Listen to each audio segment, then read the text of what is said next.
અમરેલીમાં પણ ભારે વરસાદથી રેડ એલર્ટ વચ્ચે કલેક્ટર વિકલ્પ ભારદ્વાજે ફાયર સ્ટેશનની મુલાકાત લઈ તૈયારીઓની સમીક્ષા કરી છે। જિલ્લામાં છેલ્લા 2 દિવસમાં 100થી વધુ લોકોનું સફળ રેસ્ક્યુ કરાયું છે અને આગામી 3 દિવસ માટે એનડીઆરએફ તથા ફાયરની ટીમોને સ્ટેન્ડ બાય રાખવામાં આવી છે। તો અમરેલી જિલ્લામાં કોઈપણ આપત્તિજનક સ્થિતિને પહોંચી વળવા ફાયર વિભાગની 3 ટીમોને સ્ટેન્ડ બાય રાખવામાં આવી છે। તંત્ર દ્વારા નાગરિકોને બિનજરૂરી અવરજવર ટાળવા અને સાવચેતી રાખવા ખાસ અપીલ કરવામાં આવી છે।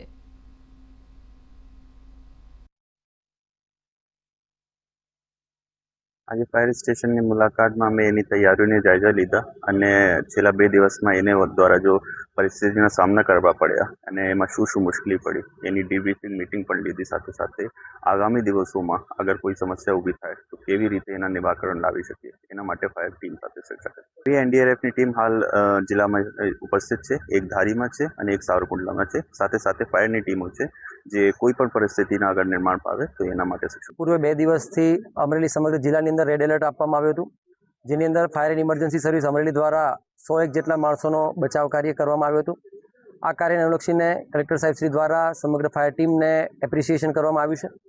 સાથોસાથ આવનારા 3 દિવસની અંદર પણ હજુ એલર્ટ જારી છે, તો આ દિવસોની અંદર ફાયર સર્વિસ દ્વારા કેવી રીતના કામગીરી કરવી જોઈએ અને અમારે શું એલર્ટ રહેવું જોઈએ તેનું માર્ગદર્શન પણ સાહેબ શ્રી દ્વારા આપવામાં આવ્યું હતું।